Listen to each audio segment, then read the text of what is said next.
Di dalam kamarnya, Sebum melihat sebuah rekaman yang sengaja dibuat oleh Yihun. Dalam rekaman, Yihun mengakui tidak pernah benar-benar melamar Sebum, namun berjanji akan mengungkapkan semua perasaannya jika mereka berhasil keluar. Mendengarnya, sontak Sebum pun tertangis. Halo pecinta film zombie, Mimin ucapkan terima kasih buat kawan-kawan yang masih bersedia melanjutkan episode demi episode Happiness bersama Removie hingga sampai di akhir episode ini. Episode terakhir ini sengaja kita buat tersendiri agar bisa menceritakan lebih lengkap. Tidak perlu berlama-lama, langsung saja. So, kita buka pintu teaternya. Keesokan hari, saat plasma darahnya sedang diambil, Sebum mencoba menghubungi Yihun, namun masih tidak bisa terhubung. Ketika membuka horden, dia melihat Seoyun yang tengah dibawa petugas berpakaian APD sehingga segera menemuinya. Di sini Seoyun mengatakan akan mendatangi sang ibu dan mengajak juga Sebum untuk ikut. Begitu sampai di depan kamar, Seoyun langsung berhamburan menemui ibunya, tapi ditahan oleh Sebum. Lantas ibu Seoyun yang bernama Kang Enji ini mengatakan bahwa dia terkena flu, jadi Seoyun tidak boleh mendekat. Alhasil dengan sedih Seoyun keluar. Lalu Enji pun berterima kasih kepada Sebum yang telah menitipkan surat dari Seoyun, karena dengan surat itu dia masih bisa bertahan. Namun karena tidak tahu apa yang akan terjadi pada dirinya, Enji meminta Sebum untuk menjaga Seoyun. Bersamaan dengan itu dia kembali kambuh. Selanjutnya Sebum mengantarkan Seoyun ke mobil ambulans untuk dibawa melakukan operasi dan berjanji ibunya bisa sehat kembali. Dari situ Sebum menemui Taesok untuk membicarakan kondisi Enji. Namun Taesok hanya mengatakan Enji akan segera dipindahkan ke gudang pembekuan karena kondisinya yang sudah semakin memburuk. Kemudian Taesok mengambil satu formula yang mereka buat dari plasma darah Sebum. Tapi Taesok mengingatkan itu adalah formula terakhir yang paling efektif untuk mengatasi penyakit tersebut lantaran antibodi Sebum yang sudah menurun. Sebenarnya maksud Taesok adalah agar Sebum merelakan formula itu diteliti lebih lanjut untuk bisa mengembangkan obat. Tapi Sebum yang mengetahui maksud tersebut tetap mengambilnya, apalagi masih ada satu formula lagi yang akan Taesok gunakan untuk mengobati sang istri. Taesok juga memberitahu bahwa komandan medis akan datang membawa Sebum dan formula itu ke lab. Tidak lama berselang, terlihatlah komandan yang dimaksud datang. Saat mengantarkan sang komandan, Jisoo sempat curiga terhadap seorang petugas militer berpakaian APD yang berpapasan dengan mereka. Benar saja, di dalam ruangan ternyata Taesok tengah menginjeksikan formula terakhir kepada sang istri. Melihat itu, sang komandan pun langsung murka, tapi Taesok tetap menodong mereka. Dan setelah selesai, dia pun menyerahkan diri. Ketika ditanyakan mengenai Sebum dan formula yang tersisa oleh sang komandan, dengan tenang Taesok bertanya apakah mereka tidak berpapasan dengan Sebum yang baru saja keluar. Rupanya setelah memberikan formula tadi, Taesok meminta Sebum pergi dengan memberikannya pakaian APD. Di gerbang belakang itu, mobil Sebum juga telah dia siapkan dengan hadiah yang harus dibawa oleh Sebum. Beralih pada Sebum, baru saja akan keluar, tiba-tiba Sebum berubah pikiran dan kembali naik menuju kamar Enji. Lalu menginjeksikan formula terakhir tersebut kepadanya. Sial, bersama dengan itu Jisoo masuk. Lalu Jisoo bertanya apa yang akan dia lakukan dengan formula yang sudah habis tersebut. Tapi Sebum berkata akan ada orang lain yang memiliki antibodi seperti dirinya. Di sisi lain, Seoyun tidak memiliki siapa-siapa selain Enji, sedangkan Yihun masih memiliki dia. Sementara di luar, pihak militer pun berhamburan mencari keberadaan Sebum. Sesaat kemudian Sebum dan Jisoo yang sudah bertukar pakaian menyusup keluar. Lalu sebelum berpisah, Jisoo meminta Sebum untuk melukai dia agar tidak ada yang curiga bahwa dialah yang telah melepaskan Sebum. Namun meminta agar Sebum tidak melukai wajahnya. Sayang menurut Sebum, luka selain di wajah akan menyebabkan orang curiga dan secara tiba-tiba langsung menumbangkan Jisoo.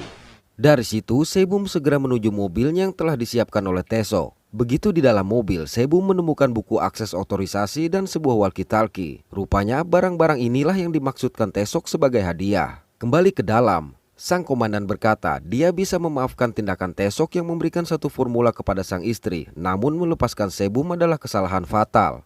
Mendengarnya, Taesok menjelaskan dia telah melakukan karantina, memberlakukan status darurat militer, bahkan pembunuhan agar mengurangi jumlah orang terinfeksi. Tapi menurutnya, Sebum bisa memandang dengan cara yang berbeda sehingga Taesok sadar masih ada cara lain.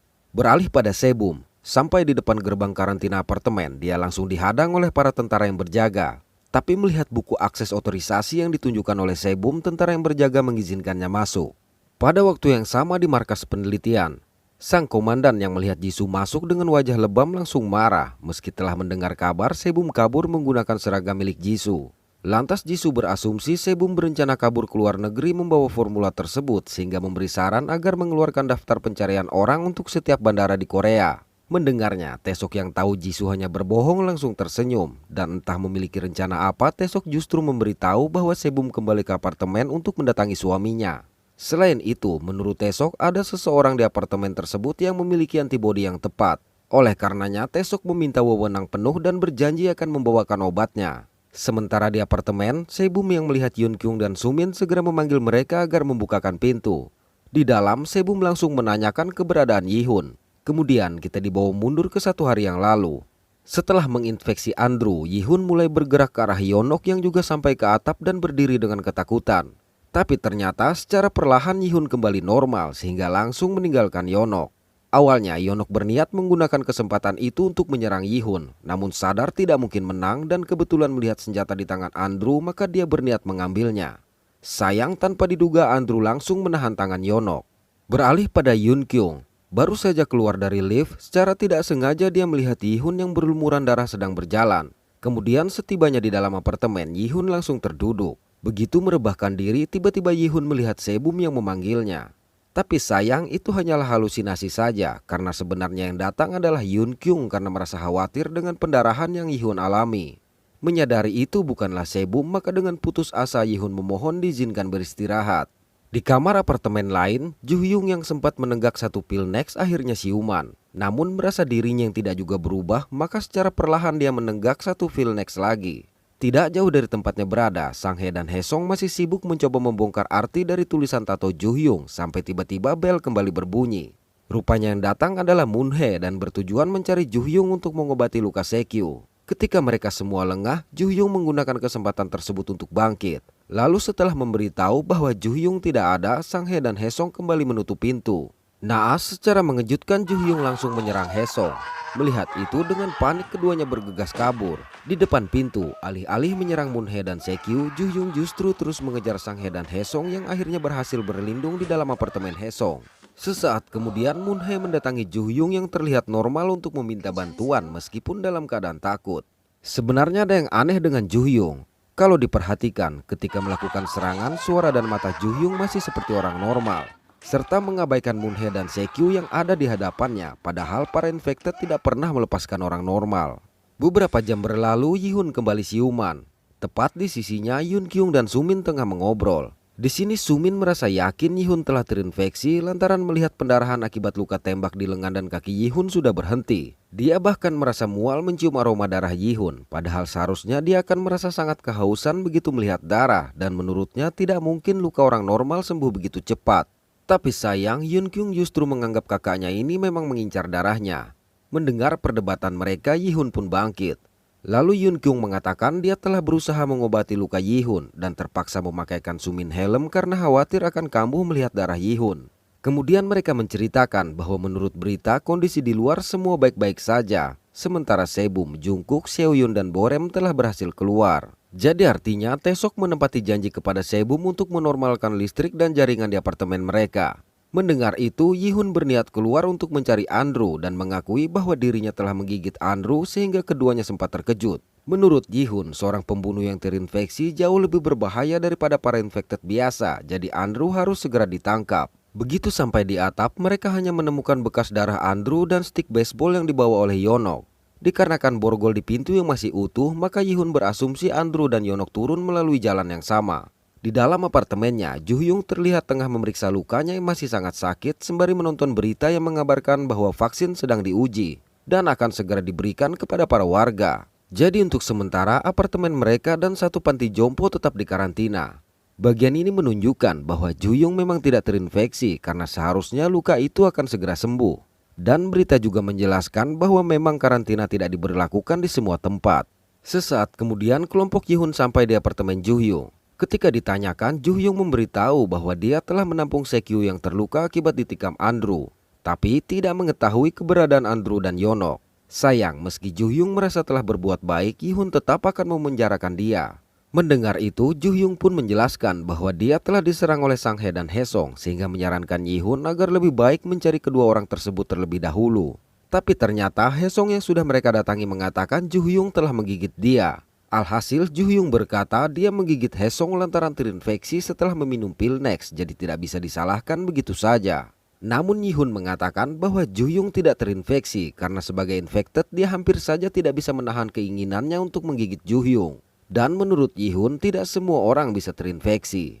Kemudian di dalam melihat Sekyu yang terluka parah, Yihun benar-benar hampir tidak mampu menahan dahaga. Tapi dia segera mengalihkan perhatiannya dengan menarik Ju-hyung dan mengancam akan mengurungnya jika membahayakan Sekyu dan Moonhae. Karena mengetahui tujuan Ju-hyung membiarkan mereka tinggal adalah untuk meminum darah mereka lantaran Ju-hyung yang sempat mengira dirinya terinfeksi akibat pil tersebut. Ketika mereka keluar, Moonhae yang dari tadi menguping bergegas mengambil pil Nex itu. Lalu memberikan kepada Sekyu serta meminta agar Sekyu tidak menggigitnya bila benar-benar terinfeksi. Dari situ mereka menemui Hakjae dan menanyakan kondisi dia dan Songsil serta memberitahu agar tidak membukakan pintu kepada Andrew. Namun Hakjae justru mengkhawatirkan mengenai Donghyun yang tidak juga kembali, sehingga meminta mereka memberitahu Donghyun agar segera pulang karena kondisi dia dan Songsil baik-baik saja. Dalam perjalanan pergi dari situ, tiba-tiba Yihun melihat lift yang bergerak naik sehingga dengan cepat menghentikan. Benar saja, ternyata di dalam terdapat Yeonok yang sudah berlumuran darah. Tatkala Yihun menanyakan mengenai Andrew, Yeonok langsung tertawa dan menceritakan kejadian saat dia menghabisi Andrew dan meninggalkan tubuhnya di atap akibat Andrew yang terlebih dahulu mencoba menghabisi dia. Mendengar itu, Yihun mengatakan Andrew tidak ada di atap. Tapi Yeonok yang menganggap Yihun berbohong bergegas meninggalkan mereka dan langsung menuju ke atap. Sesampainya di sana, Yeonok begitu terkejut mendapati tubuh Andrew yang sudah tidak ada, sehingga dengan penuh rasa takut kembali turun dan berusaha meyakinkan diri bahwa Yihun telah menyembunyikan tubuh Andrew. Pada waktu yang sama di basement, kelompok Yihun menemukan pintu menuju parkiran yang terbuka. Melihat mobil Donghyun, Yihun berniat memeriksa tapi meminta Yoonkyung dan Sumin tetap berada di dalam. Lantas melihat Donghyun yang tergigit, Yihun menyadari dia telah terinfeksi, namun tetap membawa Donghyun untuk kembali kepada orang tuanya. Singkat waktu di depan apartemen, Hakjae yang melihat Donghyun kembali sontak tertangis dan memintanya masuk kendati anak ini telah durhaka kepada mereka. Di kamar apartemen Ju-hyung, setelah cukup lama menenggak pil Nex, akhirnya Sekyu merasa sakitnya sudah mulai berkurang dan meminta Moonhae untuk mencabut pisau yang masih tertancap.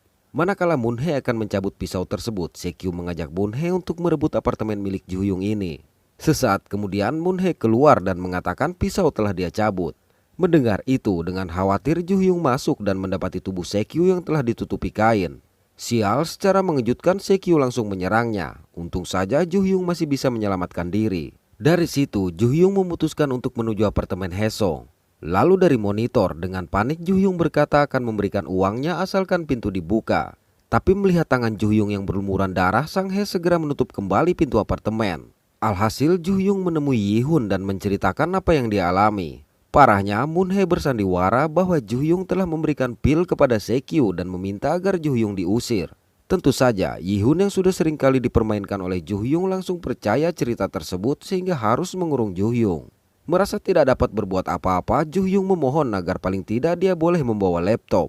Saat dibawa, mereka sempat bertemu dengan Haesong dan Sang Hae. Tapi Yeonok yang keluar dari lift mengejutkan mereka. Melihat Ju-hyung yang dibawa, Yeonok mencoba bertanya. Namun dengan tegas Yihun mengatakan jika tidak ingin ditangkap seperti Ju-hyung maka dia harus menjaga sikap. Setelah mengurung Ju-hyung, Yihun kembali ke apartemennya serta meminta Sumin dan Yoonkyung untuk pulang karena berbahaya jika mereka terus ikut mencari Andrew. Di sisi lain, Yihun pun menganggap dirinya berbahaya bagi keselamatan Yoonkyung. Ketika membersihkan apartemen, Yihun menemukan walkie-talkie yang telah dibuang oleh Yeonok sebelumnya sehingga mencoba menghubungi Sebum dan menyampaikan rasa rindunya walaupun tahu Sebum tidak mendengar. Lalu maju ke waktu di mana Sebum datang. Setelah mendengar cerita dari Yoonkyung, dengan begitu senang Sebum bergegas menuju apartemennya. Beralih pada Sang Hae yang dengan perlahan mendatangi tempat Ju-hyung dikurung. Begitu akan mengambil laptop, secara mengejutkan Ju-hyung menahannya. Tapi lebih mengejutkan lagi Yeonok yang muncul membawa sebuah dumbbell. Kemudian Yeonok menyerahkan dumbbell itu untuk membuka borgol Ju-hyung agar mereka bisa bekerja sama untuk menghabisi Yihun. Beberapa waktu berselang, Yihun yang tengah merapihkan apartemen tiba-tiba mendengar suara seorang wanita meminta tolong. Saat keluar, dia melihat Sang Hae yang disandra oleh Ju-hyung sedangkan Yeonok duduk di samping mereka. Di sini Yeonok dan Ju-hyung memaksa Yihun untuk mengatakan bahwa semua yang mereka lakukan adalah kesalahan para infected. Tapi Yihun berkata monster yang sebenarnya bukanlah para infected melainkan mereka. Mendengar itu, Ju-hyung langsung melukai Sang Hae dan mendorongnya kepada Yihun. Alhasil merasa tidak kuat lagi menahan diri, Yihun segera mengeluarkan Sang-He ke tangga darurat, sedangkan dia bergegas kembali ke apartemen dan menutup kepalanya dengan kain. Sayang melihat darah ditambah suara Juhyung yang tidak berhenti berteriak akhirnya membuat Yihun berubah. Selang beberapa saat Sebum sampai. Melihatnya Yonok langsung menyerang, tapi mendengar Sebum yang berkata kedatangannya bukanlah untuk menangkap, Yonok pun berhenti. Selanjutnya mendapati Juhyung yang berteriak-teriak di depan apartemennya. Tanpa bicara Sebum langsung mementalkan sang dokter. Parahnya bukannya berhenti, Juhyung justru menunjukkan dia akan berubah. Sayang melihat kekonyolan Juhyung, Sebum kembali menghajarnya hingga terdiam 1000 bahasa. Begitu di dalam, Sebum yang melihat kondisi Yihun mencoba dengan lembut menenangkannya. Sebum mengatakan mulai dari sekarang akan selalu menemani Yihun dan meminta Yihun untuk tetap selalu bersamanya. Alhasil merasakan belayan dan suara lembut wanita yang dia cintai ini, secara perlahan Yihun kembali normal. Lantas berikutnya terjadilah adegan yang bisa membuat kaum Adam iri kepada Yihun dan kaum Hawa iri kepada Sebum. Pada waktu yang sama pasukan militer di bawah pimpinan Taesok sedang menuju apartemen. Dalam perjalanan Taesok menceritakan bahwa tatkala melakukan interogasi, Soyun mengatakan bahwa menurut Yun Kyung luka gigitan yang dialami Sumin tidak terinfeksi tapi tidak juga membaik. Di mana akhirnya Taesok berasumsi Sumin juga memiliki antibodi seperti Sebum. Sementara di dalam apartemennya, Haesong mencoba menghubungi Soyun untuk mengatakan dia menyesal. Sayang Soyun memintanya untuk tidak menghubungi lagi. Merasa tidak ada harapan dengan Soyun, akhirnya Haesong memutuskan untuk mengizinkan Sang-He masuk. Melihat ada jaringan internet, Sang-He mengajak Haesong untuk membuka akun kripto milik Juhyung. Naas, kesenangan itu hanya sesaat karena ternyata Juhyung mengalami kerugian hampir 100%. Di kamar apartemen lain, keluarga Hak Jae yang tengah menonton berita mengenai penurunan perekonomian di Korea akibat penyakit yang terjadi tiba-tiba dikejutkan dengan kemunculan para petugas berpakaian APD yang mendobrak pintu. Tapi bukannya takut, mereka justru sangat senang. Di tempat lain, Sumin juga dibawa. Setelah melihat luka Sumin, Taesok langsung melapor kepada sang komandan lalu memerintahkan Jisoo untuk membawa Sebum dan Yihun. Sedangkan di kamar lain, pasangan Sekyu yang baru saja sekejap merasakan sebagai orang kaya begitu frustasi saat dibawa oleh para petugas.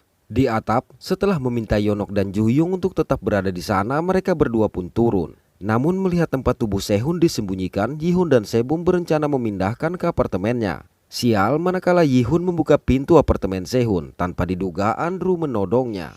Tapi dengan cepat pula Yihun menahan senjata tersebut. Mendengar suara tembakan, Sebum bergegas mendatangi. Sayang Andrew mengancam akan menghabisi Yihun. Melihat luka bekas gigitan di leher Andrew, Sebum yang menyadari Andrew terinfeksi langsung melukai tangannya sendiri. Alhasil Andrew pun berubah, namun Yihun langsung menghabisinya. Naas, sesaat kemudian Yihun yang tertembak pun tidak bergerak lagi, sehingga sontak membuat Sebum begitu histeris merasa kehilangan orang yang sangat dia cintai. Beberapa waktu berlalu, Yonok dan Juhyung akhirnya menjalani persidangan sebagai terdakwa. 1 tahun kemudian di apartemennya sudah normal, terlihat Seoyun yang berlari mendatangi Sebum. Sesaat kemudian Yihun yang ternyata sudah sehat datang. Selanjutnya Yihun mengatakan hanya ada satu waktu yang membuatnya bahagia, yaitu bersama Sebum. Artinya tembakan Andrew dulu tidak membuat Yihun berakhir dan obat dari sampel darah Sumin berhasil dibuat. Oke, terima kasih sudah menonton sampai akhir episode ini. Mohon maaf atas ketidaksempurnaan dari kami, semoga terhibur dan sehat selalu. Mantap.